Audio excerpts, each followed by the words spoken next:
Warhammer 40,000 is a daunting game to get into. With so many miniatures to build, paint, and play with. Where do you start? In this series, we will raise an army from 0 to 2000, with the goal to win a tournament. Welcome to 40k from scratch. Salutations, Imperial citizens and battle brothers. Today is the day, our first mini event. Once per month, a group of players get together at the Kraichgau Dicerollers to play a simple 2-round tournament. 2 rounds are lower than the usual amount of matches played for most events, but it still works wonders to drive up excitement and to test your mettle for bigger events.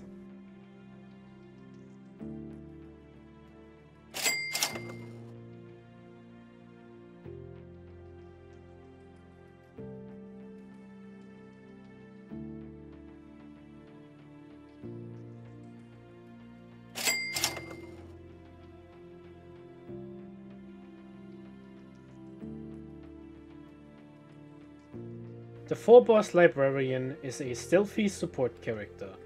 When attached to a unit, it cannot be targeted by ranged attacks unless the shooter is within 12 inches.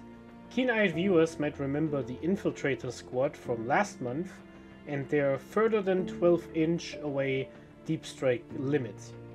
If you are forced to enter the table further away than 12 inches but can't shoot them outside of 12 inches, you have just created one of the most annoying units in the game.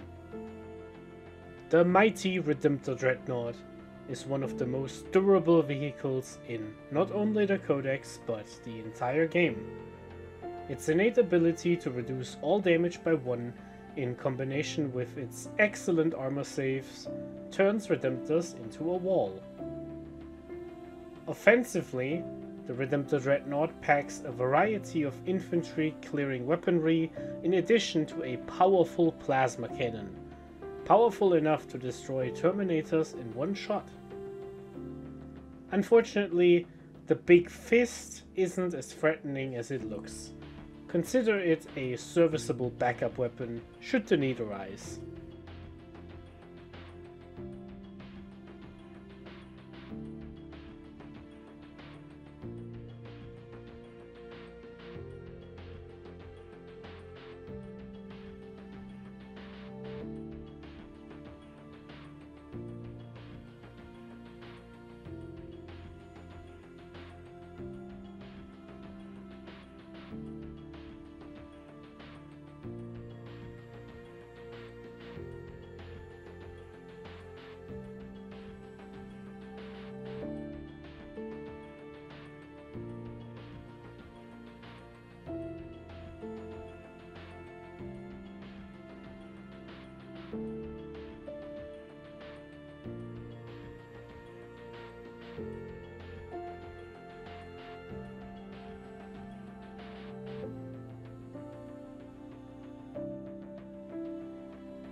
The central core of the list is built around Roboute Guilliman and our pair of Redemptor Dreadnoughts.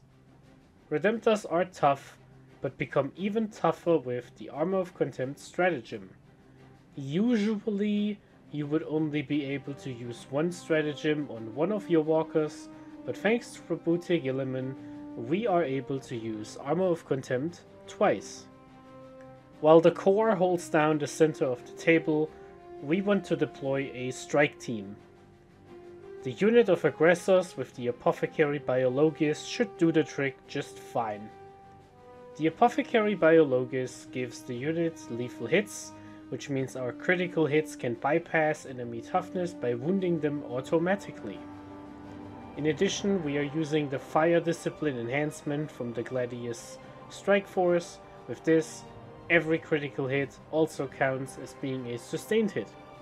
That means every 6 to hit is both an automatic success and an additional hit. While in Devastator Doctrine, the chance of rolling a crit goes up from a 6 to a 5 or 6. This leads to an absolutely monstrous salvo of shots. So keep your unit in Devastator Doctrine with the adaptive strategy, Stratagem. In order to get the aggressors where we want them to be, we are going to use Uriel Ventris. Thanks to the Master of the Fleet, we can deep strike the aggressors anywhere on the board further than 9 inches away. The remainder of our list are disruptive and scoring elements. The Combi Lieutenant is hard to interact with and gives our list some rerolls to wound. A double pack of Infiltrators, one with a Librarian, are our primary objective holders. They prevent our opponent from arriving on the board freely and score the mission.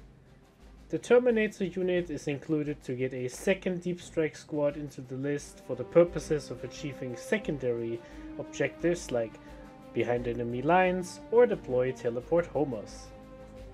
They are far from the best option for this role, but within our limited collection, they will do a fine job. Lastly, we take both the Gladiator Lancer and the Ballistus Dreadnought to support our army with long-range shooting against enemy vehicles and monsters. Now that we have established our game plan, how did it pan out in practice? Let's find out. The first game was fought against an absolutely terrifying foe, the Eldar. This particular build went for a go-wide approach to the game. Lots of highly mobile 5 model units of hard to interact with elves, supported by equally mobile and deadly vehicles with the ability to destroy large targets with ease. My Space Marines started off on the wrong foot from the beginning. I lost the roll-off and the game quickly devolved into a battle of attrition. The lances and beams of the Eldar chipped away at my tanks, while everything I had went to return fire as well as it could, considering my dwindling resources. The aggressors ended up taking 2 Hornets and the Farseer with them before succumbing to a dreadful fate.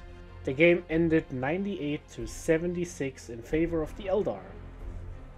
It was a difficult matchup from the start, but I can reflect on some of my mistakes here. The Librarian Phobos unit should have been the one to secure my home field objective, rather than the leaderless unit. The Eldar were able to utilize a deep striking threat with a 12-inch move after shooting to bypass the Infiltrator aura and move onto my home objective to steal it for a 13-point swing. Had I placed my Librarian in there, this play would not have been possible. This also would have prevented the artillery piece from chipping away at them throughout the game. Game 2 was played against the Tau Empire, featuring a big unit of crisis suits and an array of battle suits and infantry. In this match I got to start the game and was met with a very advantageous mission, Sites of Power. In Sites of Power, every midfield objective marker held by a character unit scores you twice the points. My list had a total of 5 characters, 3 of which can't be targeted by ranged attacks. The perfect storm to give the Tau a hard time. The Librarian plus Infiltrator unit in particular was the all-star in this game. They pretty much deployed on the furthest objective from the Tau's deployment zone and sat on it for all 5 turns of the game, mostly unharmed. This unit by itself scored 24 points on primary, in addition to a few secondary cards. The Space Marines walked away 97 to 54. In the end, I came 9th out of 18 players.